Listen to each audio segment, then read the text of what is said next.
우리를 늙게 만드는 단일한 원인. 아주 간단히 말하면 노화는 정보의 상실이다. 장수와 활력의 근원, 서투인. 과학자들은 우리 유전체에서, 많은 생물에서 이것들이 평균 수명과 최대 수명을 늘릴 수 있음을 보여준 장수 유전자라고 부르는 유전자들을 찾아냈다. 이 유전자들은 삶을 더 늘리기만 하는 것이 아니라 더 건강하게 만든다. 그래서 이것들은 활력 유전자라고도 할 수 있다. 이 유전자들은 우리가 무엇을 먹고 얼마나 운동을 하고 하루 중 몇 시인지를 지켜보고 그에 따라 반응하면서 혈액으로 단백질과 화학물질을 분비함으로써 세포들 사이에 그리고 기관들 사이에 의사소통을 하는 일종의 몸속 감시망을 형성한다. 상황이 안 좋게 돌아갈 때면 가만히 숨죽이고 있으라고 알려주고 상황이 나아지면 빨리 성장해 번식하라고 말해준다. 내가 연구하고 있는 장수 유전자는 서투인이라는 단백질을 만드는 것이다. 서투인은 히스톤을 비롯한 단백질에서 아세틸기 꼬리표를 제거하는 효소를 만든다. 이 효소는 꼬리표를 제거해 DNA의 포장 상태를 바꾸며 그럼으로써 필요할 때 유전자를 켜거나 끈다. 이 중요한 후성 유전학적 조절인자는 세포 제어 시스템의 최상위에 자리하고 있으면서 우리의 번식과 DNA 수선을 제어한다. 효모가 출현한 이래로 수십억 년 동안 진화한 끝에 이 유전자들은 지금 우리의 건강, 적응성, 생존 자체를 맡고 있다. 또 이들은 NAD라는 분자를 이용하는 쪽으로 진화했다. 우리가 나이를 먹을수록 NAD는 줄어들며 그에 따른 서투인 활성 감소가 젊을 때는 없던 질병이 늙으면 나타나는 주된 이유라고 여겨진다. 서투인은 스트레스를 받을 때는 번식 대신에 수선에 치중하기 위해 몸의 허리띠를 조이고 당뇨병과 심장병, 알츠하이머병과 골다공증, 심지어 암까지 포함한 노화의 주요 질병들에 맞서서 몸을 지키라고 명령한다.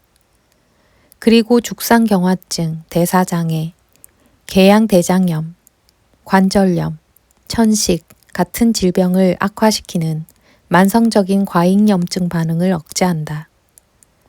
또 세포의 죽음을 예방하고 세포의 발전소인 미토콘드리아의 활력을 높인다. 근육 소모증, 골다공증, 황반 변성도 억제한다.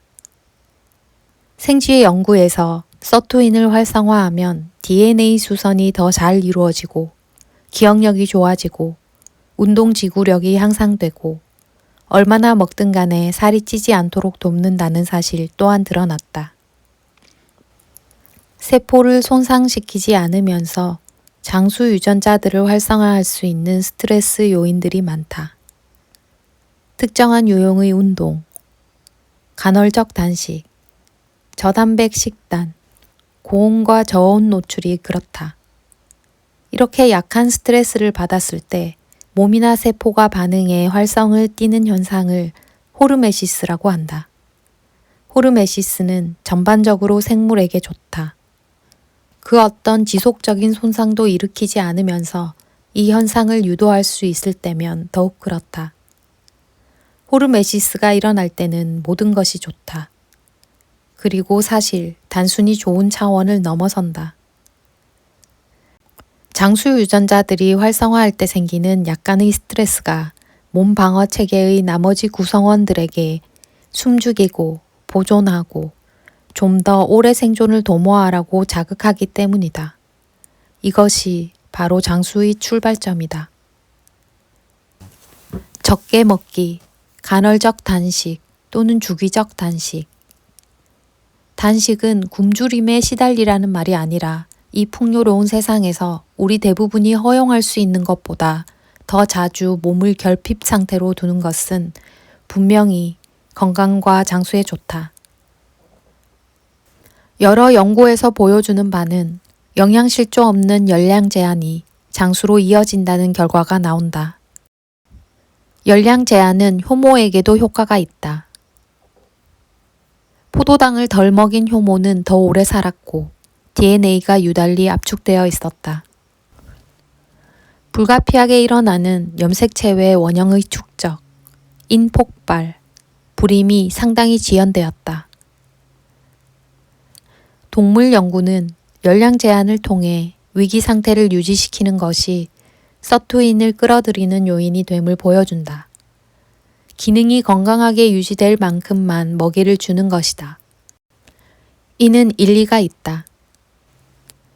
장수 유전자에게 원시시대 이래로 쭉 해온 일을 하라고 알려줌으로써 생존 회로를 동원하게 하는 방식이기 때문이다. 세포의 방어 체계를 자극하고 안 좋은 시기에 생존을 도모하고 질병과 쇠퇴를 막고 후성 유전적 변화를 최소화하고 노화를 늦추라고 말이다. 육식을 줄인다. 건강하게 오래 살고 싶다면 사자의 저녁보다 토끼의 점심에 훨씬 더 가깝게 식단을 짤 필요가 있다. 연구 결과들은 동물성 단백질을 식물성 단백질로 더 많이 대체할수록 온갖 질병에 따른 사망률이 상당히 줄어든다는 것을 보여준다. 에너지 관점에서 볼 때 좋은 소식은 식물성 단백질 섭취만으로 모든 아미노산을 얻을 수 있다는 것이다. 안 좋은 소식은 대다수 육류와 무게로 비교했을 때 식물 섭취로 얻을 수 있는 아미노산의 양이 더 적다는 것이다. 그러나 활력이라는 관점에서는 몸에 공급되는 아미노산의 양이 전반적으로 또는 어느 한 가지라도 부족하기 마련이므로 몸이 스트레스를 받아서 생존 회로를 활성화하므로 좋다고 할 수 있다. 땀을 흘린다. 운동으로 혈액 흐름이 개선되는 것은 사실이다. 폐와 심장이 더 건강해지고 근육이 더 굵어지고 강해진다. 그러나 그런 것들보다 더 중요한 것은 훨씬 더 작은 규모에서 일어나는 단순한 일이다. 그 일은 세포 수준에서 일어난다. 운동 습관이 저마다 다른 성인 수천 명의 혈구에 있는 텔로미어를 조사했더니 한 가지 놀라운 상관관계가 드러났다. 운동을 더 많이 하는 사람일수록 텔로미어가 더 길었다. 또 한 연구 결과 운동을 더 많이 한 사람이 앉아서 생활하는 사람보다 거의 10년 이상 젊어 보이는 텔로미어를 지녔다고 한다. 그런데 운동을 하면 왜 텔로미어의 마모가 느려지는 것일까? 정의상 운동은 몸에 스트레스를 주는 활동이다. 운동은 NAD 농도를 증가시키며 NAD 농도 증가는 생존 회로를 활성화하고 생존 회로가 활성화하면 에너지 생산량과 근력이 늘면서 산소를 운반하는 모세혈관이 더 성장한다.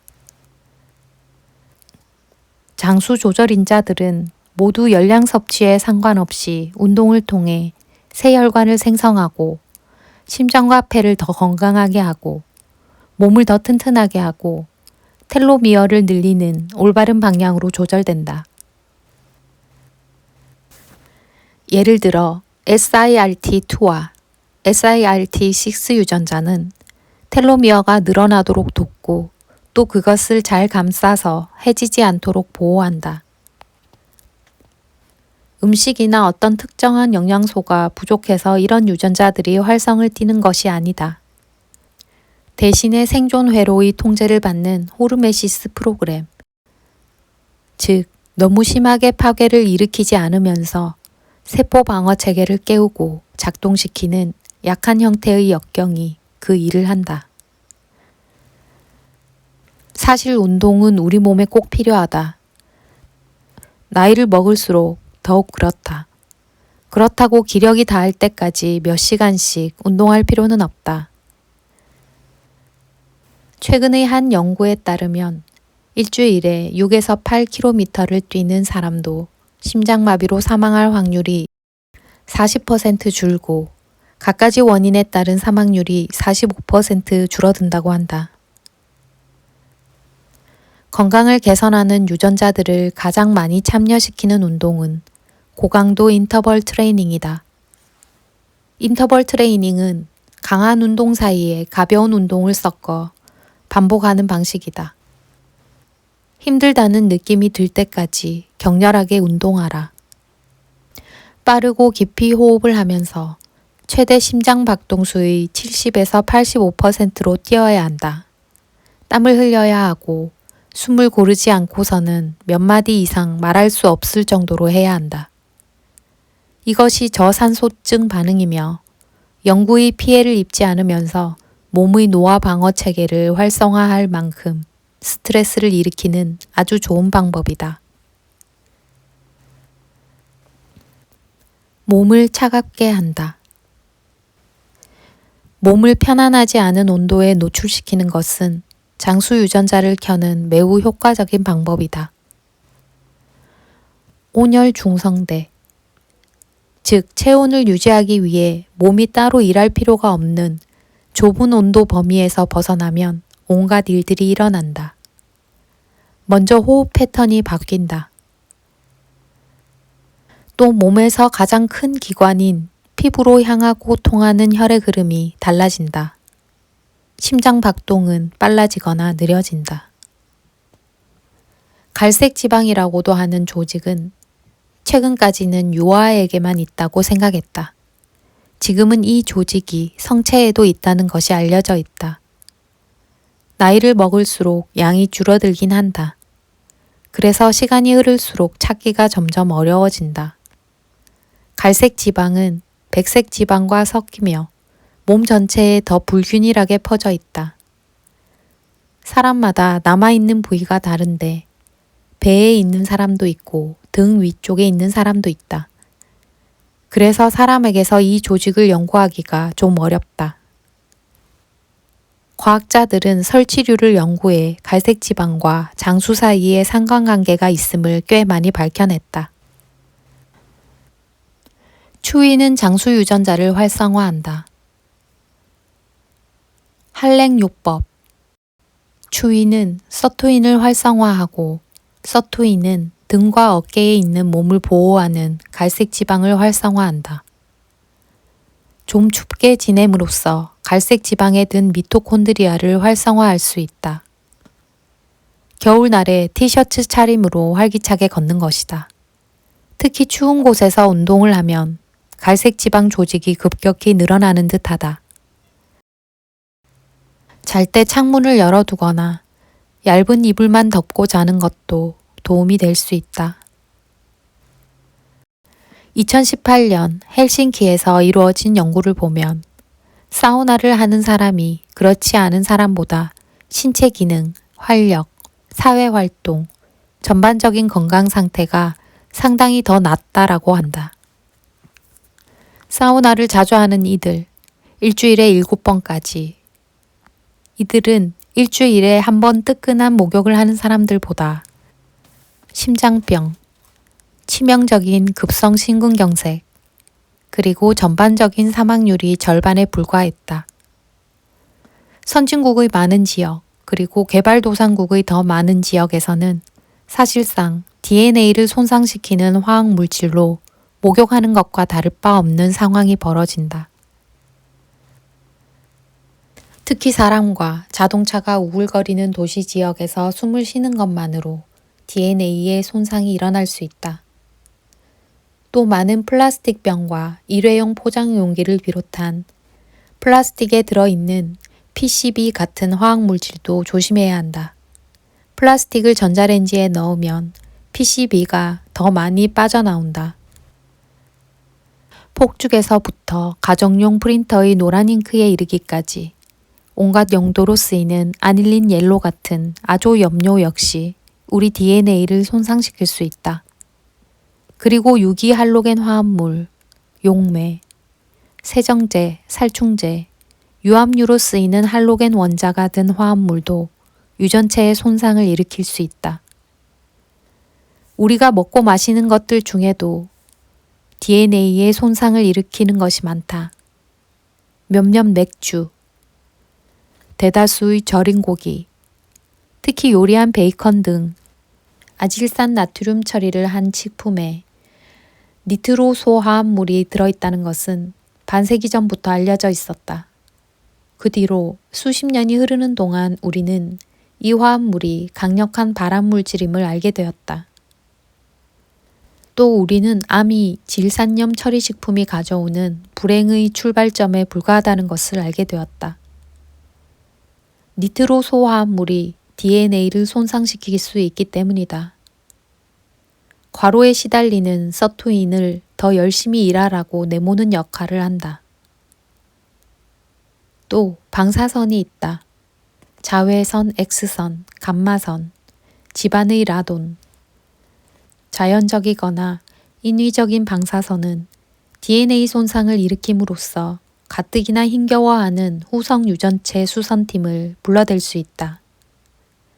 또 현재 공항에서 쓰이는 스캐너를 조사한 연구들 대부분은 그 장치가 DNA에 그다지 손상을 입히지 않을 것이라고 시사하지만 수없이 비행기를 타는 나로서는 가능하다면 사전 보안 검색 서비스를 이용하거나 몸수색 방식으로 해달라고 요청한다.